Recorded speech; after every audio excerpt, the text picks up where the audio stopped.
हाय। तो आज के इस वीडियो के टॉपिक है क्यों आपको एक गुड क्वांटिटी के साथ आईटी बीज में इन्वेस्ट करना चाहिए। फर्स्ट ऑफ ऑल मैं ये क्लियर कर दूं वीडियो बनाने से पहले, ये कोई एक्चुअली में इन्वेस्टमेंट एडवाइस नहीं है और ना तो ये कोई एक्साइटमेंट वाले इन्वेस्टमेंट के लिए हम रिकमेंड कर रहे हैं। See, IT industry, it's based on the information technology. Mainly बिना IT के neither I am recording the video, neither I am capable of do the trade, neither you or I are able to do anything related to the digital entertainment, a digital work or anything.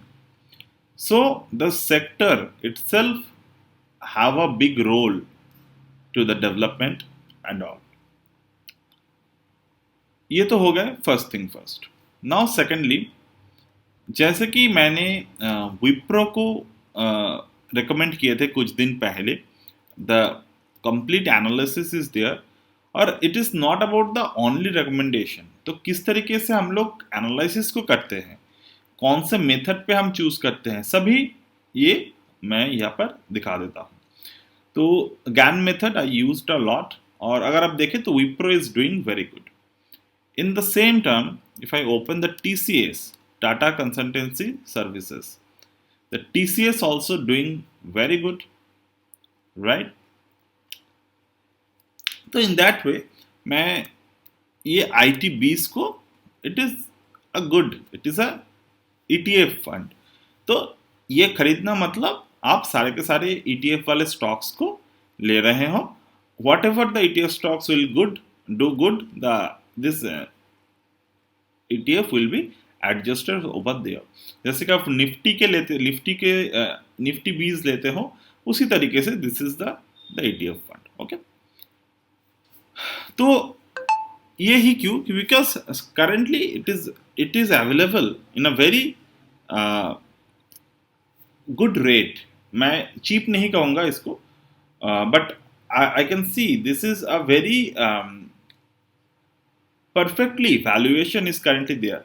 30-35 रुपए में अगर आपको मिल रहे हैं ये, देखो ये this is one of the thing कि आप इसको ले सकते हो without having any kind of thinking कि ये अगर जीरो हो जाए तो क्या होगा। फर्स्ट ऑफ ऑल तो जीरो तो नहीं होगा, दूसरी बात जो भी होगा इट विल बी गुड। तीसरी चीज, लेट मी जस्ट ओके, तो यही मेरे कहना था कि अगर आप स्टॉक स्पेसिफिक सारे के सारे स्टॉक्स को, मैं मानता हूं कि अगर आप पिक करने जाएंगे तो it will be create many confusion to you. Like अगर आप एनएससी के साइट पे जाएंगे तो यहाँ पर there is a 1 2 3 4 5 6 7 8 9 10 stock is listed as of now. ठीक है, the same things you can see other stocks like the Birlasoft. I was analyzing the Birlasoft today, so I found this one. This is available in the Upstock site, and there are a few stocks under the IT sector is there. तो basically आप अगर सारे के सारे stocks को खरीदने जाएंगे तो मैं ये मानता हूँ कि if you want to invest in the IT industry, तो आप कुछ स्टॉक्स मैं यहाँ पर बोल देता हूँ, you can always pick this without any kind of thinking कि खराब होगा। क्योंकि अगर ये खराब हो गए तो यू हैव टू अंडरस्टैंड कि सब कुछ में ज़्यादा फ्यूचर नहीं बचेगा। तो basically first stock you can pick, this is the Wipro. I am personally very much optimistic in the Wipro stock. अगर मैं इस स्टॉक को if I in my life span अगर मैं इसको ना भी बेचूं, there is no regret for me कि मैं इसको ना भी देखूं अगले 10 साल तक मेरे पोर्टफोलियो में जितने कैपेसिटी इतने है। तो ओके, तो ये हो गया एक विप्रो। दूसरा you can see the second stock is the Infosys. Okay, Infosys हो गए, TCS हो गए। इन तीनों स्टॉक को अगर आप रख लेते हो, मैं HCL is also good, but मैं इन लोगों की बात नहीं कर रहा हूँ। I am talking about this three. This 3 stocks you can pick also. बाकी सारे के सारे स्टॉक ना लेकर, if you can analyze this, like I'm talking about the Birlasoft Limited, I was analyzing it in the stock. मेरे पास reason है क्यों. जैसे कि मैं गैन स्कैनिंग पे काम करता हूँ, तो गैन स्कैनिंग में ये आज स्टॉक मेरे पास आया, बिरला सॉफ्ट. तो बिरला सॉफ्ट अगर मैं इस स्टॉक को लेता हूँ, this is also cap, I mean this stock is also just started it's momentum. ये मोमेंटम स्टार्ट हो गया स्टॉक में. क्यों मोमेंटम स्टार्ट हो गया. अगर आप देखें, द वॉल्यूम एक्सपैंडेड. कितने वॉल्यूम एक्सपैंड हुआ. Previous volume was 3.77 million. आज के कितने वॉल्यूम है, 14.06 मिलियन. मतलब 3 into 4, 3 into 5, मतलब 5 गुना ज्यादा वॉल्यूम यहाँ पर आ गए मार्केट में. अब वॉल्यूम आने से ही तो ट्रेड नहीं बनता. अगर उस तरीके से ट्रेड बनता तो यहाँ पर भी ब्रेकआउट आते डेफिनेटली, राइट. बट अगर आप देखिए ओवरऑल जो मार्केट के स्टॉक के जो पोटेंशियल है, तो the stock took the support at its previous resistance area. Okay, ये प्रीवियस रेजिस्टेंस एरिया में स्टॉक ने सपोर्ट लिया. सपोर्ट लेने के बाद what pattern the stock made, this is a saucer pattern. ये सॉसर पैटर्न को क्रिएट की. Okay, this is the saucer pattern. Okay, तो सॉसर पैटर्न क्रिएट हो गया यहाँ पर. अब देखो, सॉसर पैटर्न और कापन हैंडल में थोड़े बहुत फर्क है. जैसे कि ये एक पोटेंशियल कापन हैंडल का जोन है. जब जब मार्केट अप टू 344 के रेंज पर आएगा, तो आपको एक पॉसिबली आपको एक यहाँ पर अप टू 305 तक ये फिर से गिर सकता है, या फिर थोड़े बहुत इनके आगे पीछे. तो वहां पर एक पॉसिबल पैटर्न क्रिएट करेगा. That will be the handle. मतलब ये कब बन रहा है, तो वो वहां पर हैंडल जाकर बनेगा. तो अगर वहां पर हैंडल बनते हैं, तो वहां से फिर से मार्केट ब्रेकआउट देगा and it will go up to 400 up to ये लेवल तक तो चला ही जाएगा. मैं बहुत ज़्यादा ही ऊपर की तरफ चले गए थे. बट अप टू मैं छोटे छोटे अगर टारगेट्स हम लेते रहे, तो जैसे कि ये सपोर्ट है मार्केट के 380 तक चला जा सकता है आराम से, कोई प्रॉब्लम नहीं होगा. So like this, but the main thing I'm talking about this currently is the ITBs. So you can definitely pick this stock. I don't feel कि इस पे आपको कुछ लॉस कभी भी हो सकता है, until unless anything happened which is we are not unknown about it, like the COVID and all. तो पेटीएम के स्टॉक जो मैंने एनालिसिस की थी, you all if you watch that, or if you did not watch that, you can always watch the analysis in my YouTube. वहाँ पर आप जाके देख सकते हो कि पेटीएम को हमने ऑलमोस्ट बॉटम पिक ही कर लिए थे, और ये आज फर्स्ट टाइम 500 के ऊपर जाकर क्लोज दे दिए हैं फ्रॉम द बॉटम. तो देखते हैं कितने तक ये जाते हैं, या फिर अगर करेगा तो 600 तक तो चला जाएगा. ऑलमोस्ट 600 यानी कि 20% यहाँ से. ठीक है, देखते हैं.